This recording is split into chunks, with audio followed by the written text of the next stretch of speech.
नमस्कार, मैं प्रीति सिमार और आप देख रहे हैं खबर फास्ट। चीन बॉर्डर पर तनातनी के बीच आज अचानक प्रधानमंत्री नरेंद्र मोदी लेह पहुंचे और सेना के जवानों से उन्होंने मुलाकात कर उनका हौसला बढ़ाया। पीएम के साथ सीडीएस बिपिन रावत और सेना अध्यक्ष मुकुंद नरवणे भी मौजूद रहे।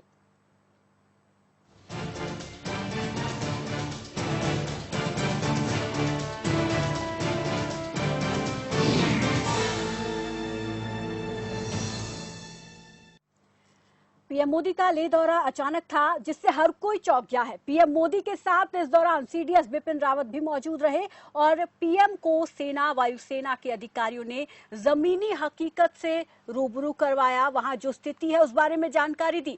पीएम मोदी ने सेना वायुसेना के अधिकारियों से सीधे संवाद किया। आपको बता दें कि नीमू पोस्ट समुद्री तल से 11,000 फीट की ऊंचाई पर मौजूद है, जिसे दुनिया की सबसे ऊंची और खतरनाक पोस्ट में से एक माना जाता है। जानकारी के मुताबिक यहाँ पर जिस तरीके का क्लाइमेट है उसमें काफी सारी दिक्कत होती है अगर कोई वहां पर पहुंचता है डायरेक्ट, लेकिन प्रधानमंत्री इन सब को दरकिनार करते हुए वहां पर फिलहाल की स्थिति का जायजा लेने के लिए पहुंचे। हालांकि यहाँ पर रक्षा मंत्री राजनाथ सिंह को आना था, लेकिन उनका दौरा टल गया और अचानक से सरप्राइज विजिट यहाँ पर पीएम मोदी ने किया है। इसके अलावा सीडीएस बिपिन रावत के साथ मिलकर मौजूदा स्थिति का उन्होंने जायजा लिया। इस दौरान नॉर्दर्न आर्मी कमांड के लेफ्टिनेंट जनरल वाई.के. जोशी वहां पर मौजूद रहे और भी अधिकारियों से उन्होंने मुलाकात की और जो सैन्य अधिकारियों की चीन के सैन्य अधिकारियों के साथ बैठक चल रही है उसके बारे में उन्होंने जानकारी ली।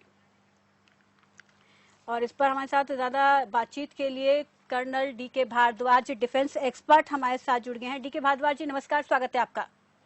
नमस्कार प्रीति जी। प्रधानमंत्री का अचानक से लेह के नीमू में पहुंचना किस ओर इशारा कर रहा है? किस तरीके से देख रहे हैं प्रधानमंत्री की इस औचक, इस सरप्राइज विजिट को?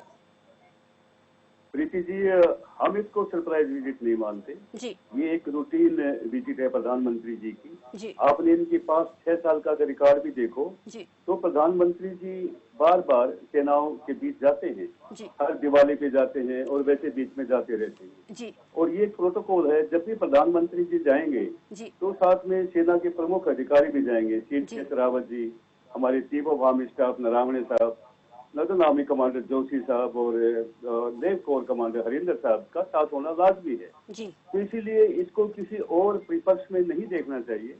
ये वहाँ पे हमारे 20-21 हमारे जवान शहीद हो गए थे, उनको भी सांत्वना देना है। कुछ हमारे जवान अभी मिलिट्री हॉस्पिटल में एडमिटेड हैं, उनको देखना है। तो इसलिए प्रधानमंत्री जी की इस विजिट को कोई सरप्राइज भी पता नहीं क्या हो जाएगा। लेकिन हालांकि अक्सर हम देखते हैं कि जब भी प्रधानमंत्री का कोई दौरा होता है डी.के. भारद्वाज जी, तो पहले से उसकी जानकारी आती है, पीएमओ की तरफ से पहले से जानकारी दी जाती है। हालांकि रक्षा मंत्री राजनाथ सिंह को जाना था, इस बारे में जानकारी सामने आई थी, हालांकि उनका दौरा टला, ये भी जानकारी सामने आई और ये कहा गया कि उनके जगह सीडीएस बिपिन रावत वहां पहुंचेंगे। लेकिन प्रधानमंत्री के जाने का कहीं पर भी कोई जिक्र, कोई खबर सामने नहीं आई थी, तो एकदम से उनका जाना, इसलिए ये बात पूछी जा रही कि वहां पर पहुंचे। हालांकि इस मौके पर, क्योंकि आपने जिक्र किया कि वो पहले भी कई बार गए हैं, वो फेस्टिवल के मौके पर गए हैं, लेकिन अब जो हालात है भारत चीन में एलएसी पर जो तनातनी, उस बीच उनका जाना यहाँ पर क्या किसी और इशारा कर रहा है, या आप जिस तरीके से बता रहे कि ये रूटीन ही एक विजिट प्रधानमंत्री की है? बॉर्डर पे तनातनी है, इसमें कोई दो राय नहीं है जी। और बॉर्डर पे हमारे जवानों की संख्या चीन के जवानों की बनिस्बत कम है जी। उनका हौसला अफजाई करना भी लाजमी है जी। अगर जवानों के बीच देश के प्रमुख नेता और बात ये हमारे प्रधानमंत्री नरेंद्र मोदी जी, ये तो इस मामले में जाने जाते हैं, ये बार बार सैनिकों के बीच में आते हैं जी।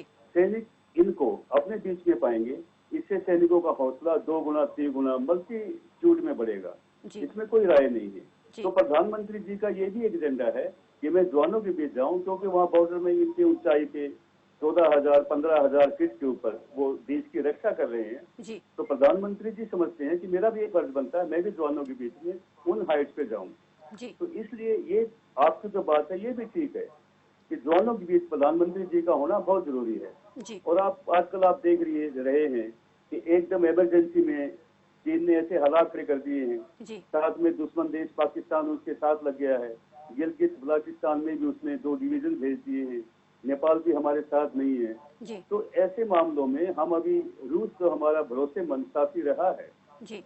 और हमारी 80% वेपनरी साजो सामान अभी भी रूस ओरिजिन का है। तो रूस के वही हमें जो टेस्टेड हथियार हैं, पुराने हथियार, जो हमने टेस्ट किए हुए, हमारे पास उनकी इन्वेंट्री भी, उनके कल पुर्जे भी हैं, वो लेके आना, उनके बारे में समझौता करना राजनाथ सिंह जी ने किया है। ये एक बहुत अच्छा कदम है, सोची समझी कदम है, क्योंकि जैसे MiG-29 है, Su-30 है, वो हमारी सेना में पहले से ही है, वायुसेना में, और उनको हम चलाते रहे, उनके कल पुर्जे हैं, उनकी वर्कशॉप्स हैं, तो वो एक हमारे अपने ही जाने पहचाने हथियार है, वो अच्छे रहेंगे, वो आ रहे हैं हमारे पास। डीके भारद्वाज जी, ये भी कहा जा रहा है कि कोर कमांडर के साथ प्रधानमंत्री बैठक करेंगे और खुद CDS पहुंचे हुए हैं, नरवणे पहुंचे हुए हैं। ऐसे में ये माना जाए, क्योंकि भारत की लगातार चीन की सैन्य शक्तियों के साथ जो है बातचीत चल रही है और कमांडर कोर की बैठक लगातार दोनों देशों के बीच में हो रही है, हालांकि अभी तक इसका कुछ नतीजा सामने निकल कर नहीं आया है। कोर कमांडर जनरल हरिंदर साहब ने तीसरी मुलाकात कर रहे हैं उनके समकक्ष के साथ, साहब के साथ, और नतीजा हमें भी मालूम है इतना जल्दी आने वाला नहीं है। जी, तो क्या ये माना जाए कि PM मोदी आज जब बैठक करेंगे तो इस पर भी चर्चा करेंगे और कुछ अधिकारियों को दिशा निर्देश इससे जुड़े दे सकते हैं? हम उनकी बातें समझ रहे हैं, वो इतनी जल्दी समझौता करने वाले नहीं है। अगर आप समझे में 1-2 वार्तालाप में वो वापिस अपनी पुरानी जगह पे चले जाएंगे, ऐसा हम नहीं मानते। जाए तो गे वो, लेकिन इसमें टाइम लगेगा। धीरे धीरे वो इंचिंग बैकवर्ड होगा, एकदम वो पूरा इलाका खाली करके वापस चले जाएंगे, ऐसा हमारा मानना नहीं है। लेकिन हम परिवर्तनशील हैं, हमारे में शक्ति आ गई अभी, और वेपनरी आ रही है जो हमारे पास कमी थी। जवान तो हमारा हम उनसे बहुत ही बेहतर है, 3-4 गुना बेहतर है। जवानों के तो कोई मुकाबला ही नहीं है चीनियों का हमारे साथ। तो इन सभी फैक्टर में प्रधानमंत्री जी जा रहे हैं, देश हमारे साथ है, आप मीडिया हमारे साथ है, तो इससे सैनिकों का हौसला और भी बढ़ गया है। गलवान के जो इंसिडेंट हुआ था, उससे सैनिक बहुत मजबूत होगा प्रधानमंत्री जी को अपने बीच में पाकर, और अच्छे तरीके से अपना कर्तव्य निभा पाए। डीके भारद्वाज जी, यहाँ पर सवाल ये भी है कि अब जब PM मोदी वहाँ पर पहुंचे हैं दौरे के लिए, तो अधिकारियों के साथ उनकी बैठक होनी है। क्या ये मान लिया जाए कि इस बैठक में जो स्थिति अधिकारी उससे तो उनको अवगत करवाएंगे, रूबरू करवाएंगे, लेकिन क्या प्रधानमंत्री आगे इसको लेकर किस तरीके से चीन की सेना के साथ निपटना है, सैन्य स्तर पर जो बातचीत हो रही है उसको लेकर कोई आदेश दे सकते हैं? उसको लेकर कुछ बातचीत प्रधानमंत्री और सैन्य अधिकारियों के बीच में होगी? प्रीति जी, 1999 में मैं वाजपेयी जी के साथ था, प्रधानमंत्री जी, अभी नरेंद्र मोदी जी प्रधानमंत्री जी। तो प्रधानमंत्रियों का सेना अध्यक्षों के, सेना अधिकारियों के बीच में होना और ये डिस्कस करना लाजमी है, इससे कुछ छिपा नहीं सकता कि हमने अभी तक ये किया है, चीन से हमें ये थ्रेट है, आगे हमारे पास, हम ये कार्रवाई करने को तैयार हैं। प्रधानमंत्री से इसकी ओके लेना, इसके बारे में डिस्कस करना बहुत लाजमी है। लेकिन अगर आप ये समझे कि प्रधानमंत्री अभी फैसला देके आ जाएंगे वहीं पे, ठीक आप ऐसे कर दो, आप ऐसे कर दो, वो भी नहीं होगा।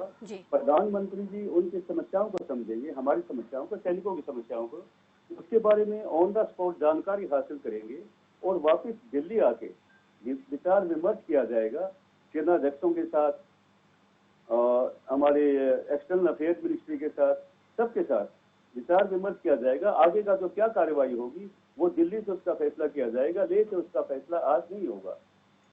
जी, बहुत बहुत शुक्रिया डीके भारद्वाज जी हमारे साथ जुड़ने के लिए, इस तमाम बातचीत के लिए। तो डीके भारद्वाज जी के नजरिए से अगर देखें तो ये सरप्राइज विजिट जो है वो किसी और इशारा नहीं करती है, बल्कि यहाँ पर प्रधानमंत्री सिर्फ एक ये मकसद लेके गए कि ये मोटिव लेके गए हैं कि फिलहाल जो स्थिति है उसमें हमारी सेना का मनोबल जो है वो ऊंचा रहे, गिरे नहीं, उसको बढ़ाने के लिए उनके बीच में पहुंचे हैं और अधिकारियों से मिलकर भी वो इस पर चर्चा करेंगे। फिलहाल यहाँ रुकेंगे एक छोटे से ब्रेक के लिए, ब्रेक के बाद बात करेंगे कानपुर एनकाउंटर की।